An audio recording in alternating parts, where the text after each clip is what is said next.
Hi, I'm Wayne Schoeneberg, and welcome to another episode of Caffeine and Confidence.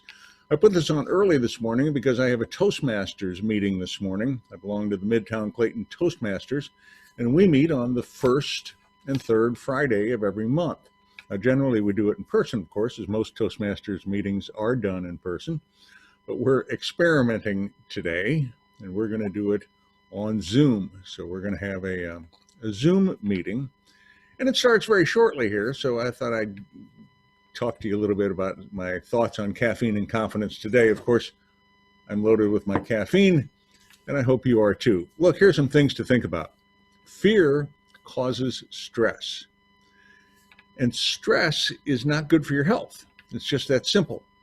So what causes fear? Well, a bear running out of the woods would cause fear for most people. Maybe not a Tiger King, but it certainly would for most people. So fear causes stress, and stress is thinking about the unknown future and worrying about what could happen or the possible things that could happen. And predicting a negative result causes stress and causes worry, and that just isn't good for your health. And the reason I bring that up is look, we've got the COVID virus thing going on. And right now, you're probably not infected. If you're infected and you're at home watching this, fine, good for you. You're not in the hospital, but you're probably healthy right now. But if you stress and if you worry and if you are concerned about an unknown future and you're putting a bad result on that, you're causing stress on yourself. And that isn't going to help you. It's not going to help your immune system. Your immune system is weakened by stress. So quit worrying, all right? Enjoy the moment right now. Think about all the good things you're going to do. So here are some suggestions. If you're one of those people that is suddenly at home with seemingly nothing to do, then create something to do for yourself. Make a list, make a schedule. What are you going to do? Look, it's not too late for today. You can schedule the rest of your day, okay? But sit down sometime during the day and plot out your next day. I'm going to get up at this hour. I'm going to, when I have breakfast at this hour, I'm going to shower and get cleaned up at this hour. And then put on clothes as though you were going out somewhere. Don't sit around, in your sweatpants or your pajamas. It's not good for your mental health, all right? You need to have some kind of action. So if you have a schedule set up all day and you're going to follow that schedule, it's going to help you. And I don't care if you have kids. You can schedule. You get your kids home, schedule around them or schedule them to do something. Do something together with the people in your household.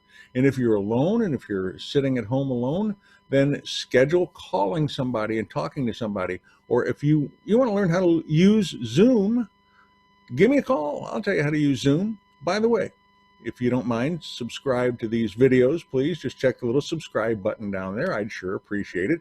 Or if you like it, put a like or even a comment. A number of people have commented on some of these videos, and I love to hear from you. All right, so I'm getting ready to go to Toastmasters. Don't watch too much TV news. Nothing wrong with watching some, but don't sit there all day and just be inundated with one story after the next about people dying and about how, well, you're going to have to stay home for longer. And just, there's nothing good that's going to come of sitting there watching a day full of news. So schedule your time for news. I'm going to watch the news at noon. I'm going to watch the news at 5. And then the rest of the day, find something else to do. Read a book. Go online and get something from the library. All the libraries now have really loosened up the rules on that. If you don't have a library card, they'll give you one probably now. And you can download something online, and you can download music and all sorts of stuff. All right, so create a schedule. If you live with somebody, show them that schedule and have them keep you accountable. Accountability is one of the biggest things I do in coaching with my clients. I keep them accountable. They come up with a plan. And if nobody's there to, as I say, I take up where your mother left off. So if there's no accountability, you're not going to follow that because there's no penalty for not following it. You make your own schedule and then you don't follow it. So tell somebody what your schedule is going to be, but keep active. Don't sit around all day and bemoan the fact that you have to be at home. All right? Wash your hands, practice good hygiene, continue watching my videos. I really enjoy talking with you, and I'm going to go off to Toastmasters now, and we're going to have our first virtual meeting, and I'll tell you how that goes.